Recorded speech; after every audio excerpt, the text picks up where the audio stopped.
It's 2004, you turn on your TV, you're flipping through the channels, and you land on UPN. It's 8 p.m, it's time for SmackDown, and you hear these three iconic words. VIVA la RAZA!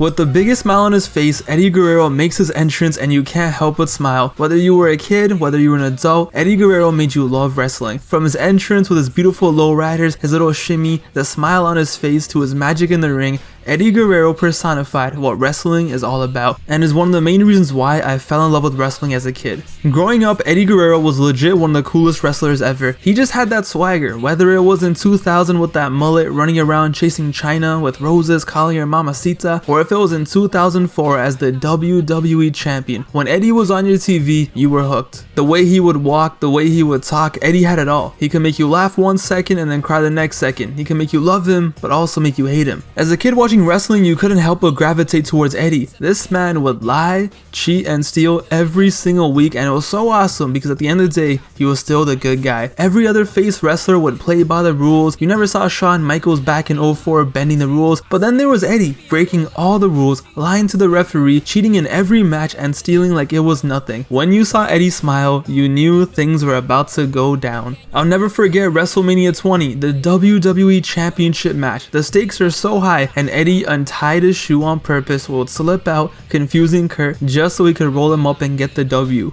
Only Eddie. How about the classic SmackDown moments where Eddie would toss a chair or toss a belt to his opponent and then pretend like he got hit, causing the referee to DQ the other wrestler? Only Eddie. Normally in a match, when the referee gets hit, wrestlers get annoyed. Eddie would see the referee down and it would be like the greatest day of his life. Fam, Eddie legit spanked the referee and blamed it on the other wrestler. Only Eddie. But that was the brilliance of Eddie. He was the goofy guy, literally just living his best life in the WWE. He would go out there every week and have these classic moments that had you dying laughing, stealing Kurt's stuff and auctioning it off, faking food poisoning. Every week Eddie would just be having a good time and you couldn't help but smile. And then the best part was, Eddie would go into the ring and this man would be one of the greatest wrestlers ever. He could go from working a 5-star luchador type match with Mysterio to working a 5-star wrestling classic with Kurt Angle. Eddie wrestled his entire life and he was just one of the best ever. Growing up, when we used to play the SmackDown games, Eddie was always a top choice for me. There are few things more satisfying in life than going to the top rope in the old PS2 WWE games and just pressing L1 and seeing Eddie fly as the SmackDown logo flashes. Eddie just loved wrestling, and you could argue he loved it too much, but seeing Eddie with the WWE Championship on the SmackDown after he won the title, just a look on his face, you can see how much this meant to him. The eyes, Chico, they never lie. Eddie's story to the top of the WWE has been told many times, including by me, but what this man overcame, what he went through before reaching the top, is just insane. From wrestling all over the world, Mexico and Japan, to being told he was too small to be a main eventer, that he would never ever be top tier, to getting fired from the company, eventually overcoming his addictions, and then through it all, he made it to the top. Eddie had a connection with the fans that was and is unmatched. Everyone was an Eddie fan. It's hard to find anyone who wasn't a fan of Eddie Guerrero. Like, it's impossible to not be a fan of him because Eddie was just so genuine. What you saw is what you got with Eddie. And when it comes to the people in the wrestling business, no one has ever had anything bad to say about Eddie. Eddie was loved by everyone. Eddie, even at his lowest, was always as genuine and as kind as anyone could be. In 2001, after Eddie was fired, he ended up on a local indie IWA show. The match that night was going to be CM Punk versus Rey Mysterio versus Eddie Guerrero. Rey had just been floating around after WCW closed and he had yet to make it to the WWE. CM Punk was just starting out his career and Eddie, he had just been fired. Eddie at this point was without his full-time job, still facing his issues with alcohol, and now went from wrestling in large arenas for the WWF to wrestling in front of like 100 people in the middle of nowhere. He had every reason to be bitter, but that's not who Eddie was. Here's CM Punk's story from that night. People should know how good Eddie really was. He was in a rough spot, recently fired, home front was turbulent. He came to this show and looked tired. Said to me, "I hate three-ways. If it's okay with you, can you and Ray put something together and just call it to me?" I wasn't sure that was possible. He didn't miss a beat. I miss Eddie. Truly fortunate to have worked with him as many times as I did. I feel the same about you, Ray, a legend who treated me like an equal, and I've never forgotten that. Viva la RAZA. Eddie was just a good guy. Mr. Kennedy's story about him is great. Once Chris Benoit, Eddie and I went into Bob Evans on a Sunday morning to eat breakfast before hitting the gym. The line, as you can imagine, looked like the line for Space Mountain at Disney World during peak season. The host recognized us and said, "Don't worry, a booth just opened up. I'll get you guys seated next." Eddie very calmly said, "No man, all these people have been waiting patiently. We're not special. Don't treat one group of people better than you would another. Thank you, but we can wait." Kennedy then says, "I'm a better person for knowing this man." And that's why everyone loved Eddie. He was a champion inside the ring and out. Even when Eddie turned heel in 2005 and tried ruining Ray's family, at the end of the day, even little me could never truly hate Eddie. I'll never forget when Eddie died.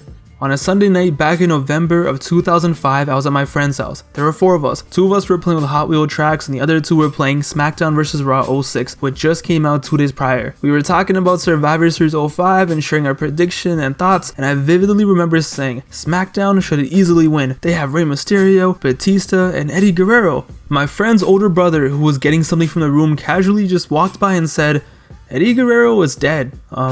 Okay.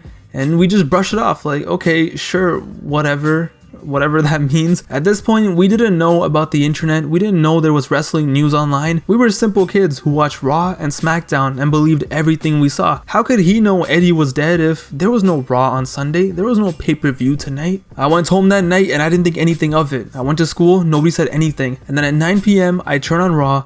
I'll never forget it. I was sitting there by myself in the living room, watching TV, seeing all the wrestlers on the stage, and Vince just announces Eddie Guerrero had passed away yesterday, and I was speechless. Eddie was dead, and now I'm seeing my heroes crying, these wrestlers who were my superheroes, and I started crying. Literally just seeing them cry, I started crying, and this was my first experience with death. I was 7 years old and nobody in my life had died. No grandma, no uncle, nothing. I never dealt with anyone's death before, but here I was, one of my heroes. One of the wrestlers who made me fall in love with wrestling was dead, and I was just there watching. I never met Eddie, I never talked to Eddie, but it hurt me. I watched the entire Raw episode, which was a tribute to Eddie Guerrero. Throughout the night, wrestlers shared their memories of Eddie, everyone was crying, and at the end of the night, John Cena placed Eddie's shirt in the ring and left the championship over it, symbolizing that Eddie will forever be a champion. On that night, you truly saw how much Eddie meant to everyone, the fans, the wrestlers, everyone. Eddie Guerrero truly left his mark on all of our lives. He's just one of the best ever. I can't even put into words. He's one of the best wrestlers I've ever seen. Eddie, to simply put it, is a GOAT. Truly one of the all-time greats. But it's not just that. It's not about his wrestling career. It's the person who he was. Eddie was just a good person. It's sad that he had to pass away, but it's telling that 15 years later he's still talked about, that I'm making videos about him, that people still tweet about him, watch his matches, post about him on Instagram. It just shows how legendary he truly was. His impact on wrestling was immense. Eddie Guerrero, even after he has passed, has influenced a generation of not only wrestling fans, but wrestlers. Every now and then you still see that Eddie Guerrero finish. You see wrestlers paying tribute to Eddie, you see him referenced in pop culture. Countless wrestlers have been inspired by Eddie, and he inspired countless people around the world. And Eddie Guerrero definitely, without a doubt, has definitely inspired me. His legacy still lives on and will live on forever. I know this video was all over the place. There's no timeline, it's not in order. It's literally just me and this microphone talking about Eddie Guerrero. But I just wanted to do that, and I just wanted to talk about Eddie Guerrero. One of the main reasons why I fell in love with wrestling in the first place. Viva la RAZA.